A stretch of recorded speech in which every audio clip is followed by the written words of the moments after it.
Night Shears, the phantom barber of Pascagoula. The summer of 1942 draped Pascagoula, Mississippi, in more than just the suffocating heat that clung to the Gulf Coast like a second skin. While overseas the world was buckling under the weight of a war it swore would never happen again, the small shipbuilding town tried to carve out pockets of normalcy. Sunday picnics beneath moss-laden oaks, ration stamps sorted like parishioners' tithes, jitterbug melodies leaking from tavern doors that never quite shut all the way. But as the cicadas screamed and blackout curtains sagged against candle-dimmed windows, a shiver began to crawl up the spine of the night itself. Someone or something had slipped in alongside the war, stalking bedroom shadows with cold precision and silent intent. It started as whispers. A young girl, fast asleep, woke to discover her auburn braid severed and coiled like a dead snake on the pillow beside her. A week later, twin sisters screamed at dawn, their golden curls shorn to the scalp. No footprints in the sand below their sill, no creak of hinges, no broken locks. Only the faint metallic scent of scissors hanging in the humid air. Parents triple-latched doors, nailed windows shut, and traded rumors at church socials the way soldiers swapped cigarettes, each puff a fragile comfort against the unknown. They called the spectre the Phantom Barber, as though naming the thing that crawled through their dreams would tame it. Yet every stolen strand felt like a declaration of war on their very sense of safety. For if an intruder could glide past boards and bolts to steal the hair from a child's head, what else might he take? Innocence, breath, life. And as naval vessels hammered into being at the local shipyard, workers began to wonder whether the real enemy wore a far darker uniform. One woven from shadows and stitched with the silent screams of the night. This is the story of how terror found a pair of scissors, how a town's heartbeat synchronized with the click of bedroom lamps, and how the deepest cuts are inflicted not on flesh, but on the fragile threads we call trust. Listen closely, because the night still carries the hush of Shears sliding shut. Chapter 1. A Snip in the Dark. Sarah Bell Morris was 8 years old when the night reached into her room and took something it could never return. On June 5th, the moon hung swollen above Pascagoula like a veiled spotlight, casting the magnolia branches into spidery silhouettes across Sarah's floral wallpaper. Her father, Charles, a machinist at the Ingalls shipbuilding yard, had tucked her in before heading to the late shift, kissing the crown of her neatly plaited hair and reminding her, as always, to keep her bedroom window locked against the coastal storms. But the lock meant for gales could not hold back what drifted in on a breeze as thin as a secret. Around 2 in the morning, Sarah stirred, convinced she heard the faintest clip-clip above the hum of crickets. Her eyelids fluttered but did not open. Dreams still clung to her lashes. And then the pillow felt wrong, lighter somehow, as though an invisible hand had relieved it of its burden. A cold hush pressed over her, like the damp underside of a stone. When Mrs. Morris flicked on the light at dawn, Sarah sat upright, wide-eyed, fists clutching the frayed ends of what had once been a proud auburn braid. The thick rope of hair lay severed beside her teddy bear, its satin ribbon still tied in a perfect bow at the tip. Sarah did not cry, not at first.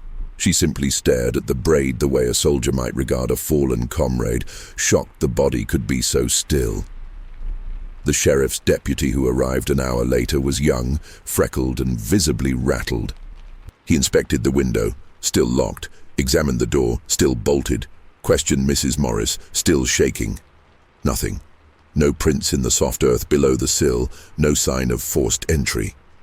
He noted in his report, hair removed cleanly with a sharp instrument, likely scissors, no further evidence collected. And while he tried to sound official, every tremor in his voice betrayed the same question Sarah's mother held in her silent, quivering lips. How does a ghost leave no footprints? Word spread faster than a summer wildfire. By lunchtime, the hair snatcher had a name. By dinner, he had become legend. Children felt their scalps as they queued at the ration line. Women tucked curls beneath scarves, and barbershops saw an upswing in fathers requesting buzz cuts for their sons, better sheared by choice than by phantom. That evening, Sheriff Miltenberger convened an emergency town meeting inside the high school gymnasium. The bleachers groaned beneath the anxious weight of citizens clutching hymnals like shields. On the stage, the sheriff's tan uniform looked suddenly paper-thin beneath the harsh fluorescence. He cleared his throat, the microphone squealing. "Folks, we're dealing with a prowler. Some fella who thinks it's a jest to break into homes and, trim locks." He paused, realizing how ridiculous the words sounded aloud. Laughter skittered through the crowd, sharp, nervous, brittle. "Rest assured, we will catch him. But promises are only as strong as the locks that guard them, and Pascagoula's locks had already failed once." Parents filed home through pools of street lamp glow, knuckles white on steering wheels, radios turned low so as not to wake the children beside them. Over the next week, hardware stores ran out of nails, lumber, and window bars. Still, the night pressed its cold ear to every bolted pane, listening. 3 nights later, it struck again. This time the victims were twins, Eliza and Lillian Pope, age 11, whose second-floor bedroom window faced the moon-whitened trunk of an ancient oak. Mrs. Pope found them at dawn, sobbing in perfect unison, their golden ringlets littering the quilt like fallen halos. The window, locked. The door, still chained from the inside. And in the garden beneath the oak, the dew lay undisturbed. No boot prints, no ladder rungs, nothing but the faint rustle of leaves caught in a breeze that suddenly felt like a stranger's breath. Pascagoula exhaled a collective shiver. The phantom barber, it seemed, could walk through walls. Children slept with scarves cinched tight around their heads. Parents traded coffee for black market sleeping pills, and dogs that once roamed free found themselves tethered at every porch, their barks echoing into the steamy dusk. Yet each dawn still arrived with the sour taste of dread, as though the sunrise itself had been clipped short. Among those losing sleep was Lieutenant Peter Grayson, recently returned from the European front to recover from a shrapnel wound. He'd seen enough horror in bomb-lit skies to know the shape of true fear, but the barber intrigued him in a way artillery never had.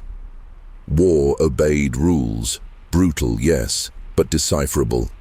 This spectre danced beyond reason's edge, snipping reality thread by thread. Grayson resolved to volunteer his expertise to Sheriff Miltenberger. After all, he reasoned, any enemy who slips past a nation's defenses is worth studying, even if he comes brandishing shears instead of shells. But before Grayson could schedule a meeting, the barber's next cut sliced deeper than mere hair. It carved into the town's fragile facade and left a wound that would fester into something infinitely darker. Chapter 2. Hemlines of Fear. Pascagoula's July heat rose in waves that shimmered above the shipyard's corrugated roofs, but the town's collective chill deepened. 3 days after the Pope twins had been shorn, the barber returned, this time choosing a victim old enough to remember another war, yet too frail to fend off a nightmare. Alma Gaines, a 71-year-old seamstress known for hemming sailors' dress whites, awoke to pins dancing before her eyes. Not the glinting steel ones that lined her tomato-shaped pincushion, but floating stars of dizziness. Her first conscious thought was, "I cannot breathe." A sweet, medicinal odor clung to her nostrils, chloroform, she would later swear, though she hadn't kept such chemicals since the days she stitched smelling salt satchels for Great War nurses. When she tried to sit, her scalp screamed. Alma's thinning silver hair lay strewn across the coverlet in tufts, severed at the root with surgical neatness. More alarming still, the intruder had taken a trophy. A braid she'd saved from her girlhood trunk. A relic of the only time her late husband had called her Rapunzel. The keepsake was gone, replaced by one final indignity. A single blonde curl pinned to the pillow, a lock clearly harvested from another girl. It felt like a calling card signed in strands rather than ink.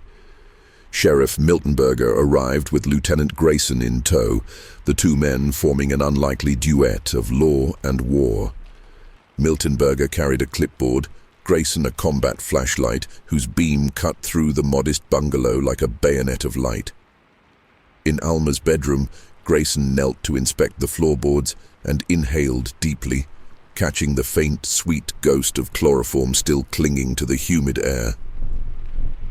"Chloroform evaporates quickly," he murmured. "Whoever did this came prepared." Miltenberger frowned. Prepared, but for what? Stealing hair? The question tasted ridiculous even as it left his tongue. Grayson's eyes hardened. Control, this isn't about hair, it's about power. Outside, a cluster of neighbors watched from behind garden fences, hands clasped as if in church. Every pair of eyes followed the men emerging from Alma's front porch. Their whispered theories swirled like gnats. Maybe it's a Nazi spy, or a ritual for some heathen cult. A woman couldn't do it. No woman would be cruel to hair. Lieutenant Grayson heard them all, filing away each rumor with soldierly discipline. That evening he visited the local library's meager medical shelf, poring over texts on anesthetics. Chloroform had been restricted for civilian use since 1928, yet the Naval Base Hospital still stocked it. He scribbled "chloroform source" in his notebook and underlined it twice. While Grayson chased chemicals, the barber tightened his grip on psychology. Parents began shearing daughters' locks preemptively. Better to lose their beauty voluntarily than suffer the phantom scalpel. Beauty parlors morphed into panic stations, clippings piled ankle-deep beneath salon chairs, forming pale tombs of fear. The local newspaper, the Chronicle Star, ran a banner headline, "Phantom Barber Pushes Town to Breaking Point." That Sunday, Pastor Whitcomb's sermon abandoned the epistle reading, instead invoking Samson and Delilah. "Strength can be taken with but a single snip," he thundered. Congregants bowed heads, some stroking shorn stubble beneath hats held tight in trembling hands. But prayers alone did not halt scissors. Near midnight on July 12th, Private Calvin Harkness, on leave from Camp Shelby, returned to his parents' clapboard house on River Road. The blackout curtains flapped oddly, and the back door, always bolted, hung open by a fingernail of its latch. Calvin drew his sidearm, a souvenir Colt he wasn't supposed to carry off base, and crept inside. He found his 16-year-old sister Margaret slumped over her vanity, a crescent of hair missing from the nape of her neck. She stirred, eyes glassy, mumbling that someone had pressed a sweet rag to her face. Calvin's training trumped fear. He swept each room but found nothing, only the faint scrape of metal on tile in the bathroom. There, on the sill, lay a pair of Barber's shears, the blades spotless, the finger loops smeared with chloroform residue. Sheriff Miltenberger arrived minutes later, lights flashing. Lieutenant Grayson followed in his Studebaker, called from Alma Gaines's bedside where he'd been cataloging every lost wisp as evidence. The shears, now bagged, revealed a partial fingerprint on the screw joint, clear enough for classification. But Pascagoula possessed no fingerprint archive. Grayson telephoned the FBI office in New Orleans, invoking wartime emergency powers. They promised to send an agent with a portable comparator. Yet by the time the agent arrived 2 days later, the print had faded, destroyed by the very chloroform that preserved the night's terror. Chemicals giveth, chemicals taketh away. With each unanswered question, the town looked for an easy villain. The spotlight settled on William Dolan, a German-American chemist who once corresponded with pharmaceutical firms in Berlin. Dolan ran a modest lab behind his home, crafting perfumes from Gulf Coast botanicals. Rumor twisted fact into menace. "He distills chloroform back there," whispered a neighbor. "Sends coded messages in fragrant shipments," insisted another. On July 22nd, Sheriff Miltenberger, flanked by 2 deputies, pounded on Dolan's door. Inside, they discovered glass retorts, copper alembics, and shelves lined with violet oil, magnolia essence, and yes, an amber bottle labeled CHCl3. Dolan protested that chloroform was essential for extracting delicate oils, but the town had already tried and convicted him in absentia. He was hauled to the county jail, his house ransacked for trophies of hair. None were found.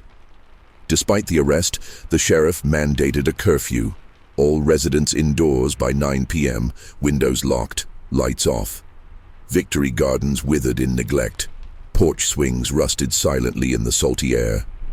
And for 5 tense nights, the scissors stayed silent. Parents dared hope the nightmare lay shackled in county stripes. The Chronicle Star printed "Barber bagged" in triumphant type. Miltonberger basked in applause, his badge catching the flashbulbs like a beacon. But Lieutenant Grayson felt unease coil in his gut. The pattern, 3-day intervals, escalating boldness, chloroform sophistication, did not align with a perfumer who spent his evenings blending jasmine absolutes. He requested to interview Dolan alone. Behind bars smelling of bleach and despair, Dolan's hands shook. "I can craft scents that make a young man believe in love, Lieutenant," he said, "but I have never cut a single lock without permission." Grayson left the cell with more doubts than when he'd entered. He reviewed timelines, raid reports, and the diminishing nerves of Pascagoula. None answered the question haunting him. If Dolan's the barber, why do the Shears still whisper in my dreams? At 12:47 a.m., on July 28th, while Dolan sat under constant guard, a scream shredded the curfew-cowed silence of Market Street. The victim this time was not a sleeping child, but Deputy Harold O'Neill, the very man assigned to night patrol near the shuttered Bayou barbershop. Residents awoke to gunshots, 3 in rapid succession, followed by a wet, slicing yelp.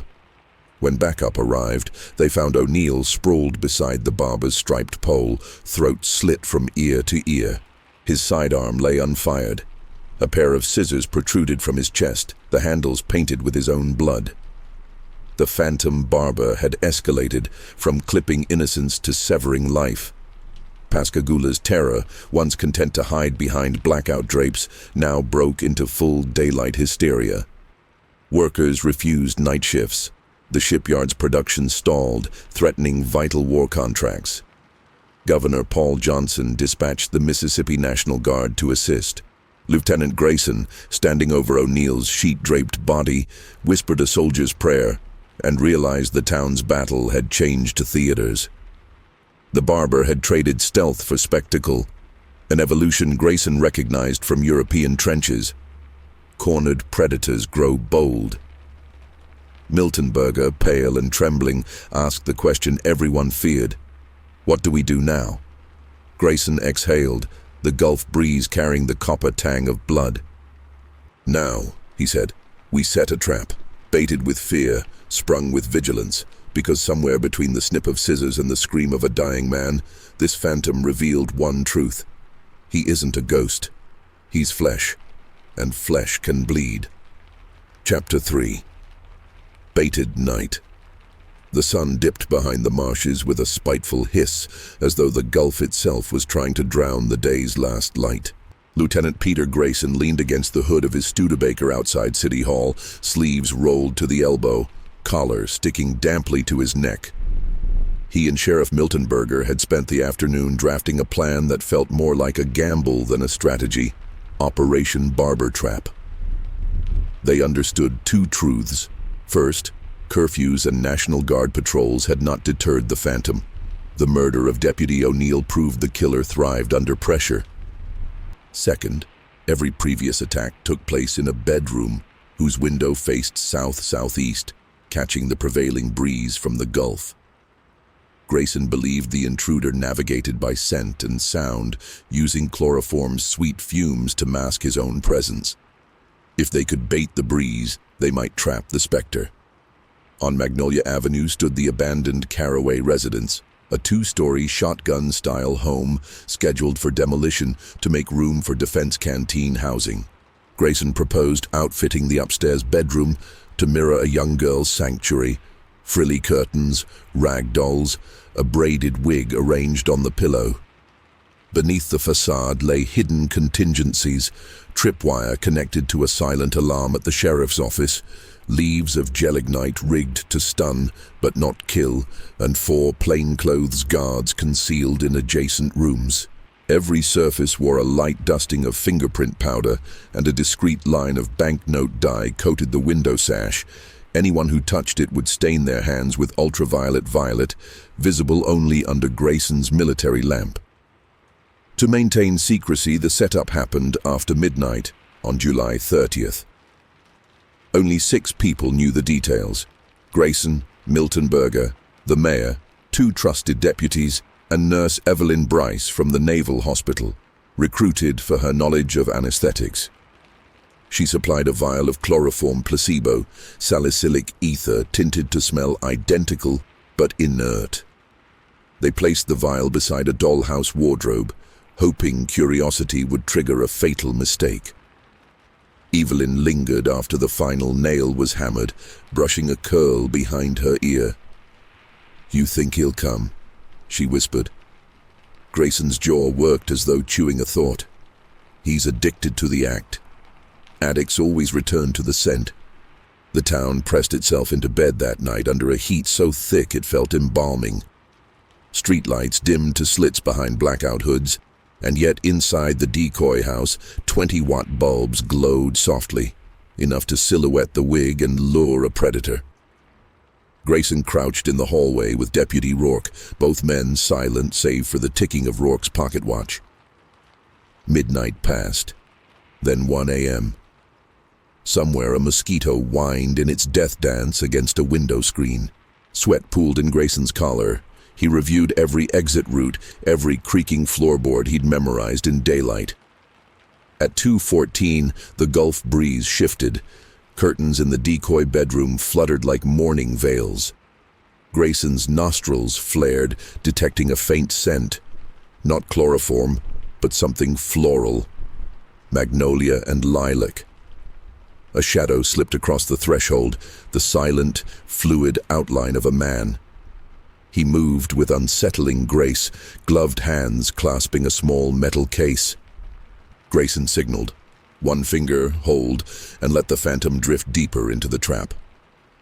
The intruder paused over the braid, head cocked in what looked like reverence, then produced a pair of polished shears. Click. The blade kissed synthetic hair, and the tripwire sang.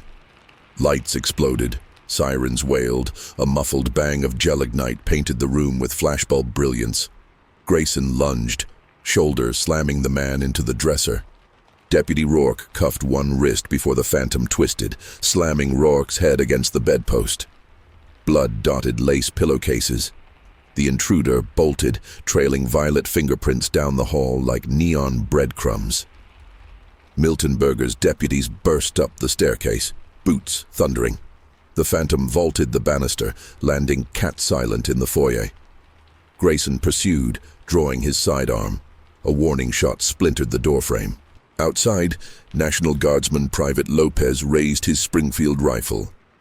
But the phantom flung a glass vial that shattered at Lopez's feet, releasing an eye-stinging cloud.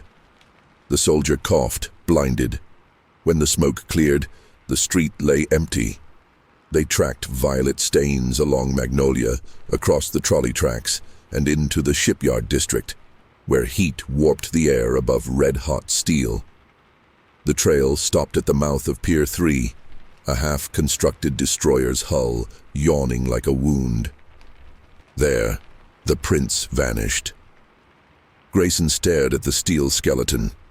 "He knows the yard," he muttered. "Probably works here." Dawn revealed failure in harsh daylight. Newspapers printed Operation Barber trap foiled, the headline slashed like a wound across front pages.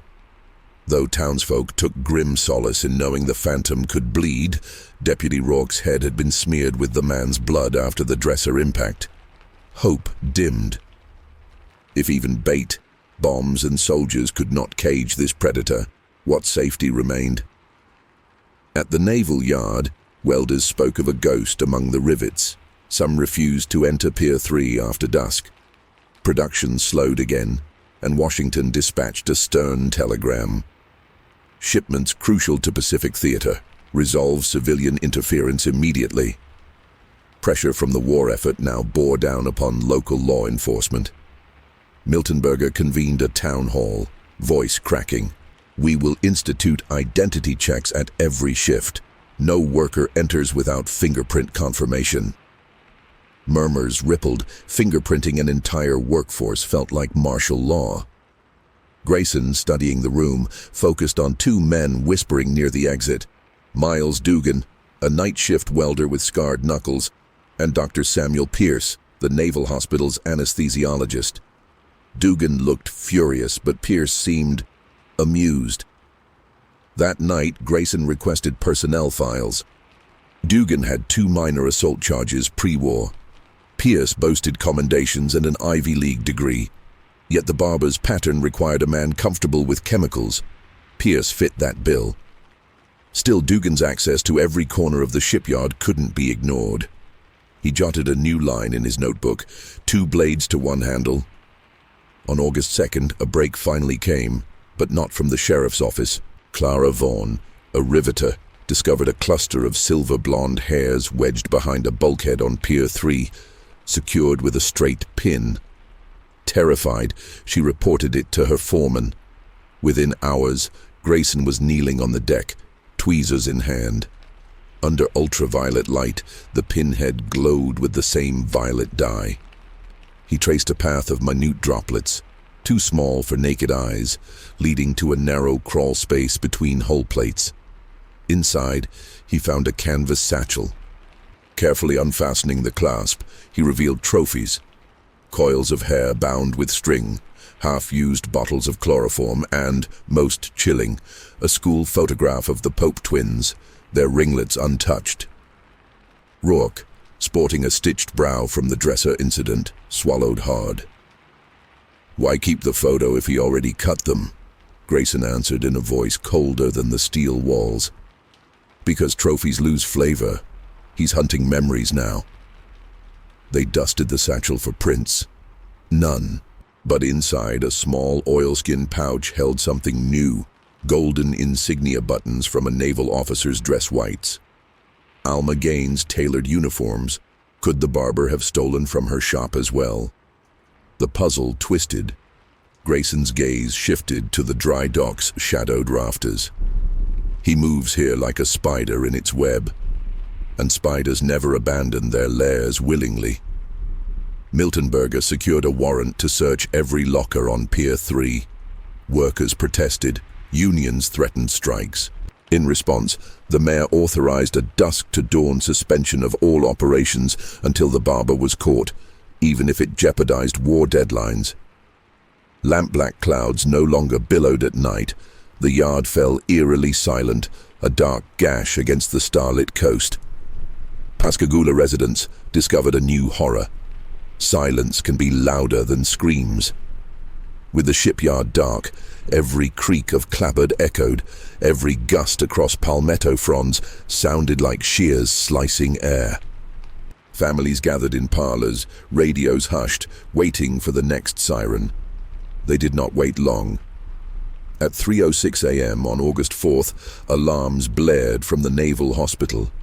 Nurses found Dr. Samuel Pierce unconscious in the supply closet, gagged with surgical tape, scalp crudely hacked. A single line of violet dye streaked across his forehead. Pinned to his scrub pocket was a handwritten note, letters cut from newspaper headlines. "The tailor of dreams sews no uniforms for liars." Grayson arrived as medics wheeled Pierce to the ER. The anesthesiologist's missing hair suggested victimhood, yet the staged scene reeked of misdirection. Pierce's wrist bore 2 fresh needle marks. Was he drugged by someone else, or self-inflicted to cast doubt upon suspicion? The Barber had upped the ante, mocking law enforcement, pointing them away from his true identity, or perhaps discarding an accomplice. Grayson felt the sands of Pascagoula shifting underfoot. What began as a twisted fetish now threatened to unravel the town's wartime fabric. Each night, the barber cut deeper, not just into scalps, but into morale, unity, and truth itself. The lieutenant looked at the blood-dotted scissors bagged from the decoy trap, at the satchel of trophies, at Samuel Pierce's groggy eyes swimming in terror or guilt. And he understood the grim road ahead. To stitch this town back together, they would first have to unspool every tangled thread of deceit. Chapter 4. Threads of Deception. Rain arrived on August 5th, like an overdue confession, drumming on tin roofs and sluicing red clay streets clean of yesterday's footprints, except those etched in fear. Pascagoula's air, normally thick with brine, now carried petrichor and something metallic, as though the downpour tried to wash away sins it couldn't name. Lieutenant Peter Grayson stood beneath the eave of Sheriff Miltenberger's office, coffee cooling in his hand, eyes fixed on the courthouse flag snapping in the storm. He replayed the puzzle. Chloroform that vanished fingerprints, shipyard shadows, a perfumer behind bars, a doctor who might be a puppet or the puppeteer. Every clue felt like a strand of hair, fragile, fragmented, easily lost down the drain. Inside, Miltenberger paced. The governor wants a progress report by sundown. The Navy wants us to restart night shifts or risk losing contracts. And the townsfolk want a head on a pike. He paused. Preferably the right head. Grayson set the cup down. Then we show them movement. He proposed a two-front strategy, Operation Comb-Out. First, release William Dolan, publicly admitting insufficient evidence. The gesture would satisfy civil liberty critics and draw attention away from the real hunt. Second, secretly embed undercover MPs in the shipyard, each equipped with portable ultraviolet lamps to spot the violet dye. Unknown to the public, Nurse Evelyn Bryce had mixed a new batch of marker, this time invisible to the naked eye, but fluorescent scarlet under UV. They painted door handles, railings, and locker latches across Pier 3. If the barber moves tonight, Grayson explained, he'll glow like a wound. Miltenberger nodded, though anxiety chewed his lip. At noon, press cameras clicked as Dolan stepped out of the jail, pale but defiant. Reporters swarmed, yet one lens lingered longer than the rest. A Navy photographer named Corporal Vincent Hale, documenting the moment for War Department morale clippings. Grayson noticed the corporal's keen focus on Dolan's trembling hands. That evening, Dolan returned to his laboratory to find shelves ransacked, essential oils spilled like tears. On the workbench lay a single braid, silver with age, and a note. Scents can't mask shame. Dolan, shaking, phoned Grayson. The lieutenant logged it. The barber taunted from outside prison walls, reinforcing Dolan's innocence. At 2200 hours, floodlights relit Pier 3 for the first time in a week. Welders resumed their torch song, sparks flaring against the rain-slick hull. Beneath steel catwalks, MPs in oilskins patrolled, UV lamps holstered like sidearms.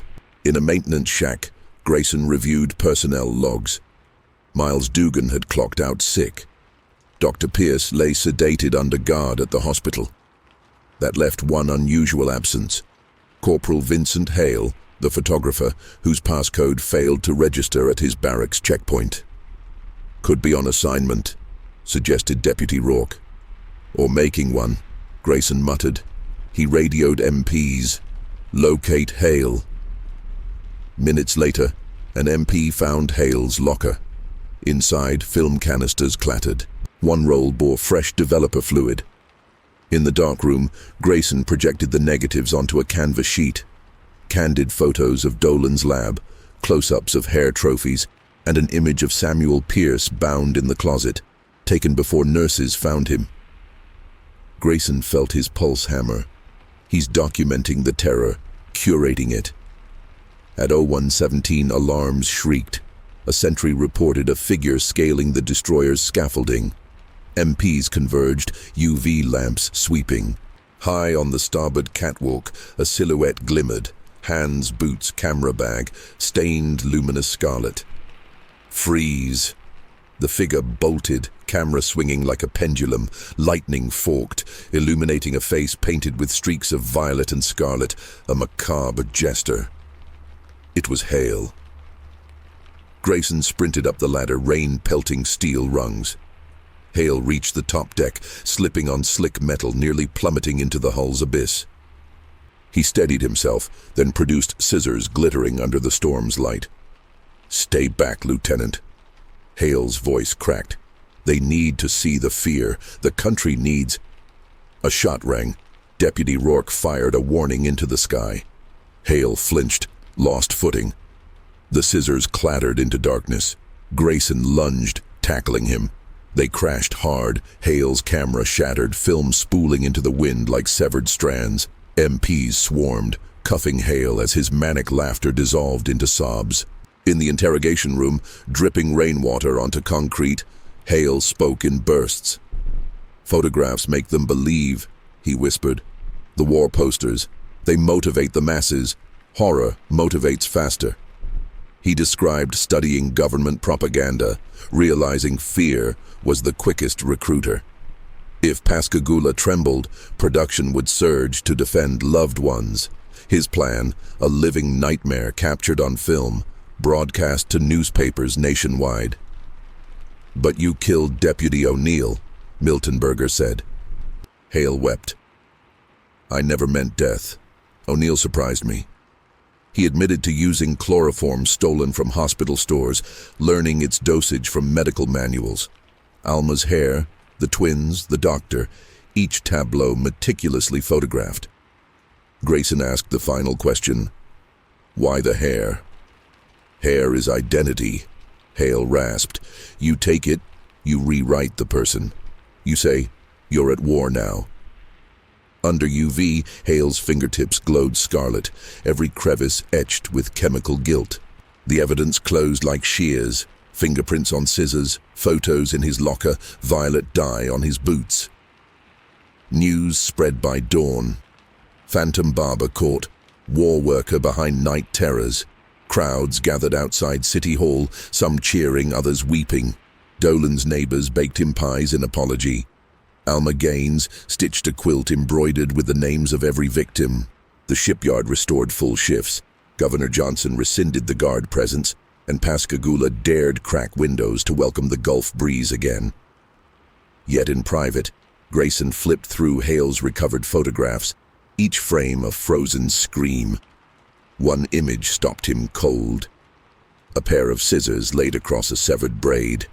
Initials SP engraved on the blade. Samuel Pierce's monogram. Had Hale stolen the doctor's surgical shears, or had Pierce supplied them? Grayson closed the file, unease rustling like newspaper clippings in a draft. The Phantom Barber saga was over, the headlines declared. But headlines can lie, especially when ghost-written by shadows. Chapter 5. Roots Unearthed.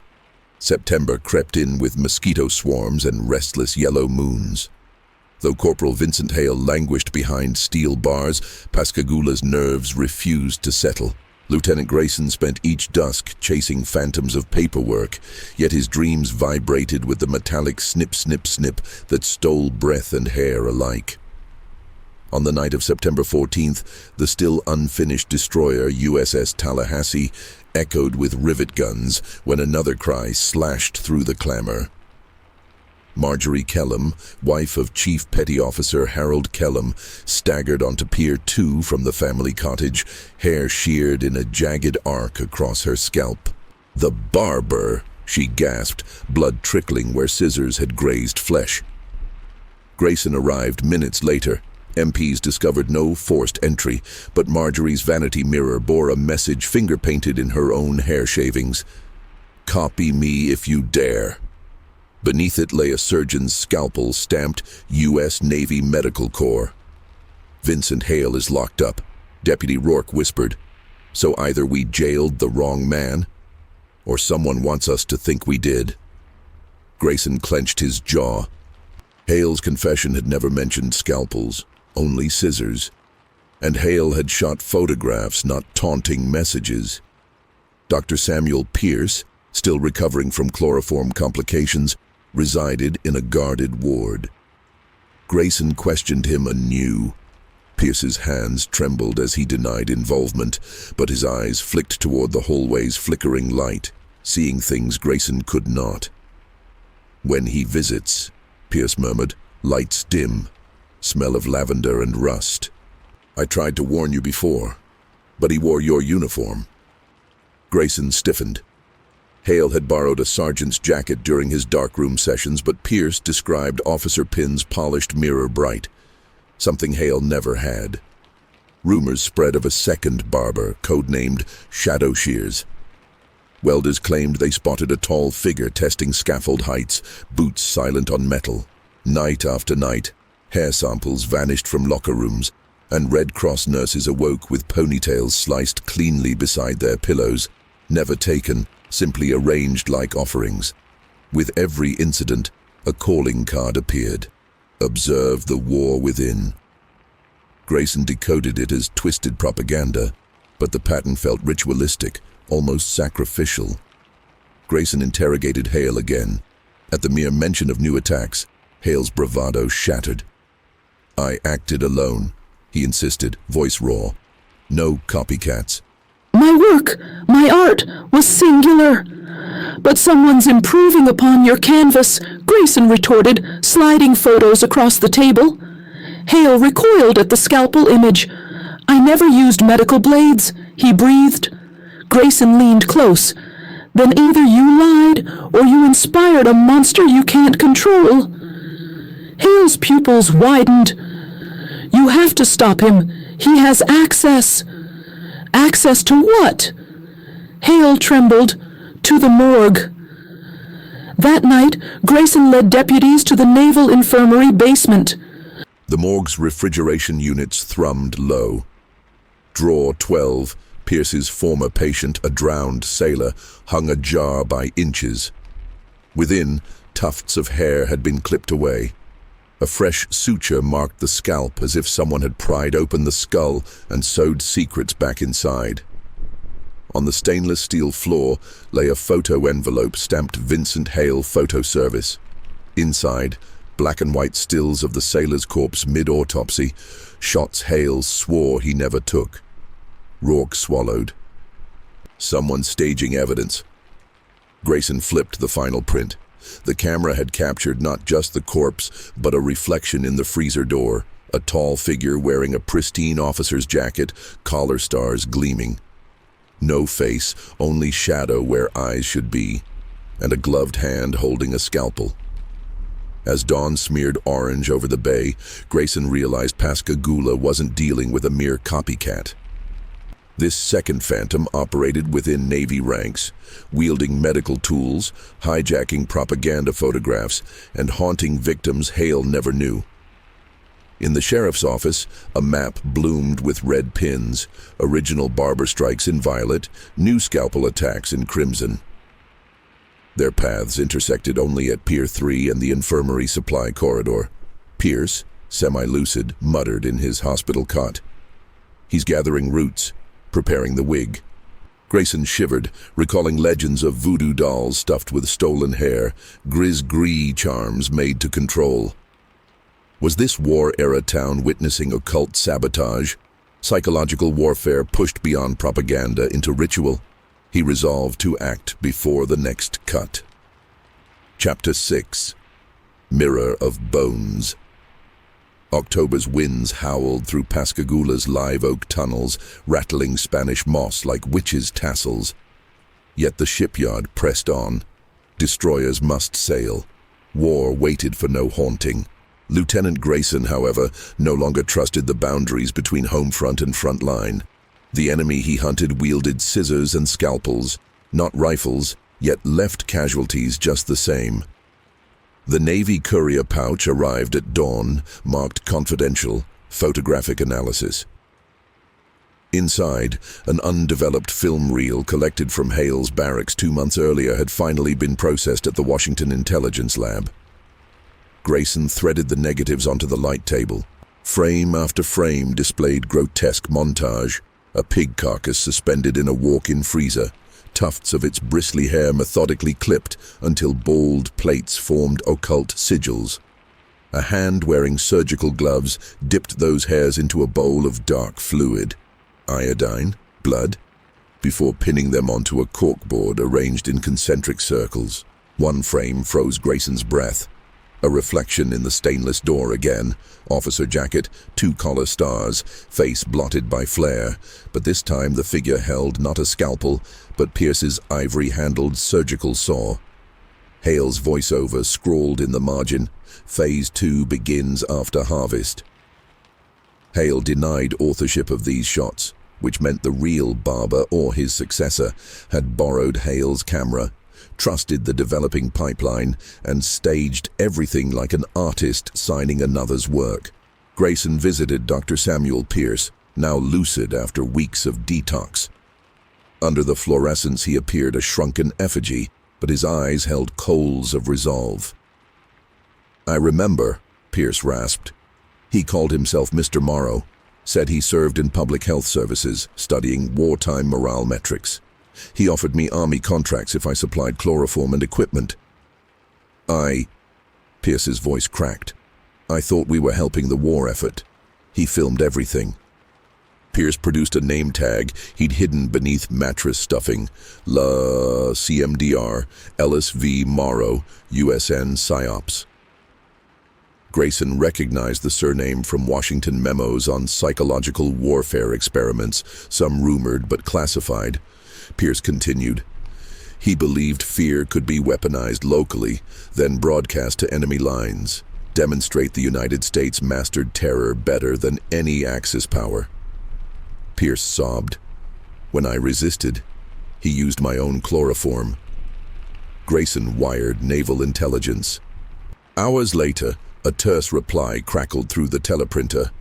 Ellis V. Morrow listed MIA, Pacific Theater 1941, cease inquiries. Miltenberger slammed the telegram on his desk. "They're burying this." "Then we dig it up ourselves," Grayson answered. Following Pierce's hint, Grayson searched the abandoned dry dock annex, once slated for a hospital ship conversion. Inside, mildew stank of neglect. Down a narrow corridor lay a makeshift studio. Projectors, tripods, reels bearing Hale's label, and new ones marked Morrow Cuts. A box of scalps, hair woven into wreaths, sat atop a steel drum filled with formalin. Pinned to a bulletin board were blueprints of the USS Tallahassee, alongside an overlay of Pascagoula's civic grid, both annotated with X's at schools, churches, theaters. Next to each X shimmered a lock of hair taped under wax paper. Grayson photographed everything, heart hammering. This wasn't mere symbolism. Morrow planned synchronized strikes, hair thefts paired with bomb scares perhaps, inducing mass hysteria. Suddenly floorboards creaked. Grayson spun, flashlight beams slicing darkness. A tall silhouette stood at the corridor's mouth. Officer jacket, collar stars polished to mirrors. In one hand gleamed Pierce's saw. In the other, a scalpel reflected flashlight glare like a second moon. "Lieutenant?" The voice drawled smooth as chloroform fumes. "You found my gallery." Grayson raised his sidearm. "Ellis Morrow, or whatever name you're using, drop the weapons." Morrow stepped forward, raincoat hem whispering against steel. "You've mistaken purpose for perversion. I serve the nation, preparing minds for horrors ahead. Pearl Harbor was nothing. Imagine an America unafraid because it already knows fear." He flicked the scalpel, buttery hair shavings fluttering like snow. "These," he gestured to wreaths, "are antidotes. Show them what can be taken while they sleep, and they'll never sleep again. Production will soar. Or society will break." Grayson shot back. "There's no victory in terrorizing your own." Morrow smiled. "Civilization is a braid. Cut one strand, The weave tightens. Morrow hurled a lantern against shelves. Glass burst. Flames licked film reels. Nitrate sizzling. He lunged. Grayson fired. The bullet grazed Morrow's shoulder. The commander stumbled but charged, slashing. Grayson parried with flashlight until deputies stormed in, drawn by gunshot. Morrow, cornered before the burning ossuary, pressed scalpel to his own throat. "You can't arrest an idea," he whispered, slicing deep. Blood sprayed crimson arcs across the wreaths. He collapsed, flames devouring his uniform. Deputies dragged Grayson out as barrels exploded, black smoke spiraling into night. The annex burned until sunrise, leaving charred steel ribs and ashes of hair drifting over the bay like grotesque snow. Navy officials arrived, ordering silence. Hale faced court-martial. Pierce, dishonorable discharge pending medical review. Grayson submitted a 300-page report. The Office of War Information replied with one line: "Case resolved. Classified for 50 years." Pascagoula reopened its windows, yet some residents claimed the Gulf breeze carried burnt hair stench for months. Children told stories of a ghost sailor whose shears clicked in alleyways, seeking unfinished harvests. Grayson kept Morrow's color stars locked in a desk drawer, a reminder that monsters need not cross oceans. They can be commissioned at home. Chapter 7. Echoes of Ash. November 1942 ushered in a brittle cold that turned the Pascagoula marshes into silver mirrors by dawn. But Lieutenant Peter Grayson found no reflection of peace in their stillness. The dry dock annex where Ellis Morrow had immolated himself now stood as a skeleton of twisted I-beams, a cautionary rib cage glinting with frost. Yet townsfolk reported seeing pale embers drifting across the bay at night, tiny sparks that coalesced into the shape of a man clutching scissors made of flame. Officially, the Navy declared the fire an accident caused by volatile photography chemicals. Unofficially, whispers crawled through taverns. A second spirit haunted Pascagoula, born from the ashes of propaganda run amok. Each rumor added another layer of terror Grayson had hoped to extinguish. Then, on Thanksgiving Eve, 11-year-old Cynthia Markham awoke screaming, her twin braids scissored off and arranged atop her quilt in the form of a perfect circle. The Markham house lay 5 miles from town, nowhere near naval installations. MPs searched, finding no footprints in the dew-coated grass. The family swore they smelled burnt hair. Grayson arrived minutes after Sheriff Miltonberger, dread gnawing at resolve. Hale remained imprisoned, Morrow reduced to charcoal. Yet the barber's work persisted, as if a nightmare had achieved autonomy, perpetuating itself through frightened imagination. Among the ruins of the annex, Grayson discovered a half-charred notebook sealed in a tin box. Inside, lists of names, some crossed out, others underlined in red.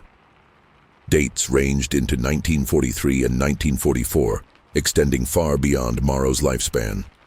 At the ledger's end, a cryptic note in Morrow's handwriting. "Fear replicates like flame. Hand it enough oxygen, and it will burn long after the spark dies." Beside that, a smaller scrawl looking fresher, shakier. "Phase 3 will proceed. The hair will guide the haze." Grayson recognized the second penmanship, not Morrow's, not Hale's, but Samuel Pierce's, the doctor's disappearance. Grayson rushed to the hospital ward. Pierce's bed lay empty, sheets folded with surgical precision. A nurse had last seen him at dawn, stepping into an unmarked Navy sedan. The vehicle's plate matched those issued to Office of Naval Intelligence. Miltonberger cursed. They extracted him. Or he joined them willingly, Grayson muttered. Boot prints led from the hospital loading dock toward the marsh. Grayson followed alone, Colt holstered, flashlight slashing cattails. He found a shanty once used by crabbers. Inside, freshly sterilized scalpels glinted beside curls of Cynthia Markham's red hair soaking in a basin of vinegar, a rudimentary preservative. Pierce emerged from shadows, gaunt yet strangely serene. "Lieutenant, you don't understand. The ritual isn't cruelty, it's containment." He explained that Morrow in Pacific jungles had uncovered folklore claiming warriors could bind evil spirits by weaving human hair with ash and salt, sealing malevolent intent into a physical fetish. The ledger, the wreaths, the scalps. They were prison bars, not trophies.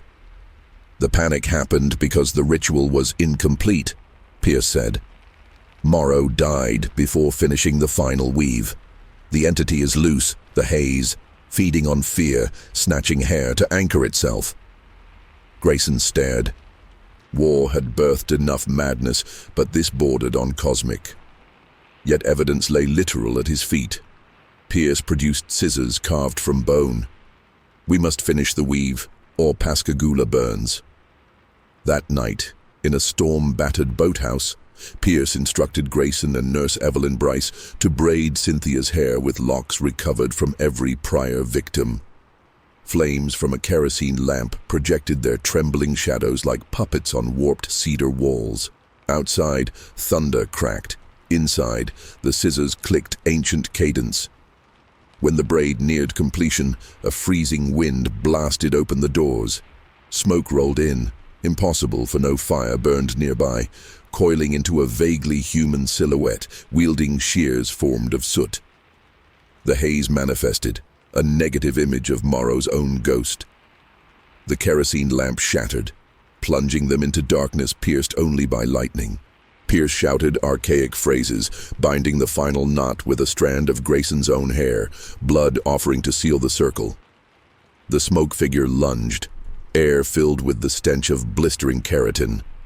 Grayson hurled the braided wreath into the gust. As soon as the braid touched the smoke, the entity convulsed, limbs unraveling like threads yanked from cloth. It imploded, pulling the smoke back into the wreath, which now glowed ember red. Pierce slammed the braid into a bucket of salt water. Steam hissed. When the veil lifted, only the steady drumming of rain remained. The next morning, Navy cars surrounded the boathouse. Men in pressed khaki collected the salt bucket, wreath sealed in lead. Pierce climbed into a sedan without protest, nodding to Grayson with weary gratitude. "Your service extends beyond guns, Lieutenant. Remember that." An officer handed Grayson an envelope. "Orders, reassignment, Office of Naval Research, D.C." Grayson felt the invisible chains tighten. To expose truth was to betray oath. He watched the convoy disappear into mist, wondering whether the entity lay truly chained or simply waiting for weaker links. Chapter 8. The Last Snip, Washington, 1947. 5 years later, Peter Grayson sat in a sub-basement archive of the newly minted Central Intelligence Group, predecessor to the CIA. Rows of steel cabinets labeled Paranormal Weaponization Project files surrounded him. He had traded Pascagoula's salty breeze for fluorescent hum, but at night he still smelled burnt hair. On his desk lay a packet returned from the Bureau of Standards, the saltwater braid now calcified, inert. But his accompanying request for confirmation that the haze remained contained received a terse, stamped reply. Status: active. Location: redacted. Grayson closed the file, realizing some superiors viewed terror not as an enemy, but an asset. He penned a resignation letter citing irreconcilable ethics and mailed it next morning. By week's end, he boarded a train south, vow mixed with every clack of rail. He would guard the truth, even if the truth had no proper grave. Pascagoula, 1962. Grayson, now silver-templed, returned for the 20th anniversary of the shipyard's wartime triumphs. The town bustled with new industries, commemorative banners hid scars. At the restored courthouse museum, a docent showcased relics, ration books, soldiers' letters, and, locked in a glass case, the barber's bone scissors donated anonymously. Grayson's breath frosted the glass, though the room wasn't cold. A plaque read, "Tool of an unidentified intruder who terrorized Pascagoula, 1942. No further incidents ever confirmed." But outside, beneath magnolia shade, Grayson spotted a teenage girl with uneven bangs staring at the museum door, tears in her eyes. Her mother fussed, smoothing the cut. They had awoken that morning to find the girl's hair sliced and arranged in a perfect circle on her pillow.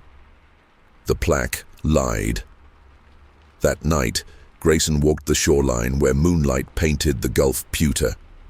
Waves whispered, carrying stories that refused to drown.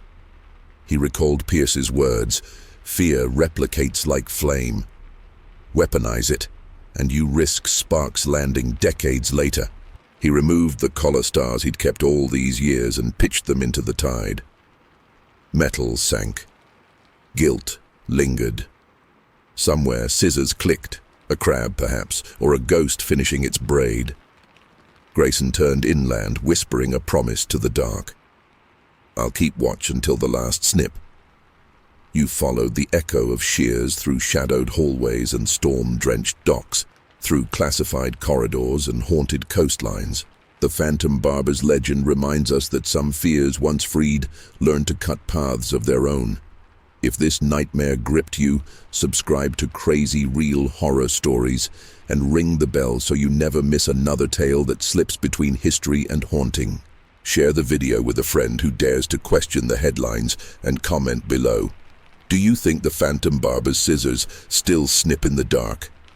Until the next story curls around your imagination, keep your windows locked, your dreams guarded, and your hair close.